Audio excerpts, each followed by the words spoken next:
কোনো শিক্ষার্থী যদি আমাদের আচার আচরণ, আমাদের কথাবার্তায়, আমাদের অ্যাপ্রোচে যদি কষ্ট পেয়ে থাকে, আমরা ঐক্যবদ্ধ শিক্ষার্থী জোটের পক্ষ থেকে সবার কাছে ক্ষমা চেয়ে নিচ্ছি।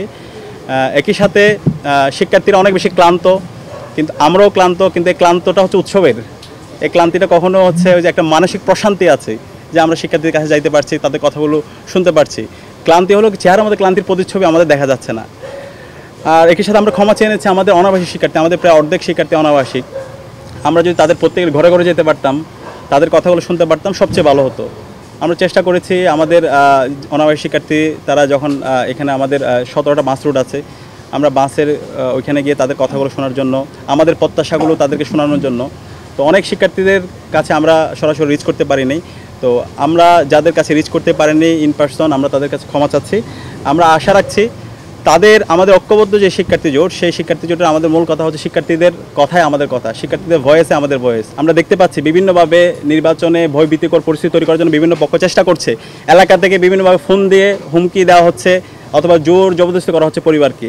আপনারা বিশ্ববিদ্যালয়ের শিক্ষার্থীরা, মেধাবী শিক্ষার্থী, কোনো ধরনের হুমকি, কোনো ধরনের হচ্ছে এলাকার কারো ফোন দ্বারা পরিচিত না হয়ে বরং সৎ, দক্ষ, আদর্শ, দেশপ্রেমিক এবং শিক্ষার্থী বান্ধব কাজের সাথে যারা জড়িত ছিল, জুলাইয়ের আকাঙ্ক্ষাকে যারা ধারণ করে, সেই সমস্ত নেতৃত্বকে আপনারা বাছাই করে নেবেন। এবং সেই জায়গায় আমরা বিশ্বাস করি আমাদের ঐক্যবদ্ধ শিক্ষার্থী জোটের আমাদের যে নেতৃত্ব, আমরা দৃঢ়ভাবে বলতে চাই জুলাই বিপ্লব এবং জুলাই বিপ্লব পরবর্তী 1 বছর জুড়ে শিক্ষার্থী বান্ধব যতগুলো কাজ হয়েছে, ক্যাম্পাসে ওয়েলফেয়ারমূলক যতগুলো কাজ হয়েছে, বিশ্ববিদ্যালয় প্রশাসনকে বাধ্য করার জন্য আমরা 63 দফা সংস্কার দিয়েছিলাম বিশ্ববিদ্যালয়কে নতুনভাবে ঢেলে সাজানোর জন্য। এবং আমাদের অনেকগুলো ওয়েলফেয়ারমূলক আমরা কাজ করেছি যেগুলো শিক্ষার্থীরা স্বতঃস্ফূর্ততার সাথে আমাদেরকে গ্রহণ করেছে।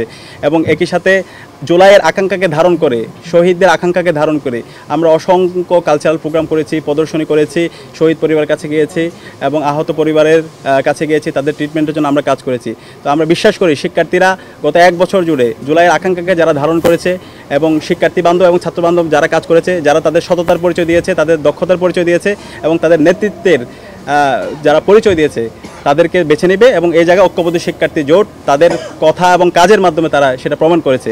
এবং আমরা বিশ্বাস করি আসন্ন ডাকসু নির্বাচনে ঐক্যবদ্ধ শিক্ষার্থী জোটের উপর ঢাকা বিশ্ববিদ্যালয়ের শিক্ষার্থীরা আস্থা রাখবে এবং এর মাধ্যমে আমরা আমাদের যে স্বপ্নের ক্যাম্পাস, সেই স্বপ্নের ক্যাম্পাস, একটি নিরাপদ ক্যাম্পাস, সেই নিরাপদ ক্যাম্পাস বিনির্মাণের দিকে আমরা আমাদের যাত্রা শুরু করব। তো আমরা আমাদের স্লোগানটি আমি আবার বলে আমি আমার কথা শেষ করছি, স্বপ্নের ক্যাম্পাস গড়ার পথযাত্রী, আমরা থামব না। আমরা আমাদের বিশ্ববিদ্যালয়কে আমাদের একাডেমিক এক্সেলেন্সির মাধ্যমে, একটা পূর্ণাঙ্গ একাডেমিক ইনস্টিটিউট বিনির্মাণের মাধ্যমে, আমাদের আবাসন সংকট দূর করার মাধ্যমে, খাদ্যের নিরাপত্তা, স্বাস্থ্যের নিরাপত্তা এবং আমাদের নারীদের জন্য একটা নিরাপদ ক্যাম্পাস বিনির্মাণের মাধ্যমে আমরা আমাদের এই যাত্রা বিনির্মাণ করব। এবং এই যাত্রা পূর্ণাঙ্গ না হওয়ার পর্যন্ত আমরা থামব না। আগামী 1 বছর কোন মাসে কোন কাজটা করব, সেই এক্সিকিউটিভ প্ল্যানটা আমাদের নেওয়া হয়ে গিয়েছে। এবং আমরা বলছি আমাদের ঢাকা বিশ্ববিদ্যালয়ে 100 বছর পার করলেও আজকে আমাদের মৌলিক সংকটগুলো দূর হয় নাই। এই সকল সংকটগুলো কৃত্রিমভাবে তৈরি করে রাখা হয়েছে। এবং এই সংকটগুলোর মূল কারণ হলো এখানকার বিশ্ববিদ্যালয় অ্যাডমিনিস্ট্রেশনের ইনকম্পিটেন্সি, একই সাথে আমাদের যে হলো পলিসিগত জায়গায় সমস্যা এবং এক্সিকিউটিভ প্ল্যান না থাকা। তো আমরা যখন শিক্ষার্থীদের ম্যান্ডেট পেয়ে তাদের প্রতিনিধিত্ব করার সুযোগ পাবো, সবার আগে আমরা আমাদের পলিসিগত জায়গায় আমরা রিফর্ম আনবো এবং আমাদের এক্সিকিউটিভ প্ল্যানগুলো আমরা ঠিক করব। একই সাথে আমাদের বিশ্ববিদ্যালয়কে আমরা বলছি এই বিশ্ববিদ্যালয়ের মূল কাজ থেকে আজকে আমরা অনেক দূরে সরে গেছি। বিশ্ববিদ্যালয়ের এত বেশি আমরা পলিটিসাইজ করে ফেলেছি, পলিটিক্স ছাড়া আমরা আর কোনো কিছু ভাবতে পারি না। কিন্তু অবশ্য পলিটিক্স লাগবে, আমার রাজনৈতিক অর্জন অনেক আছে এবং রাজনৈতিক অর্জনকে অবশ্যই আমরা গ্লোরিফাই করব। একই সাথে বিশ্ববিদ্যালয়ের যে মূল কাজ, বিশ্ববিদ্যালয়ের মূল কাজ হচ্ছে জ্ঞান অর্জন করা, নতুন নতুন জ্ঞান নিয়ে আসা এবং শিক্ষার্থীদের জ্ঞান অর্জন উদ্বুদ্ধ করা।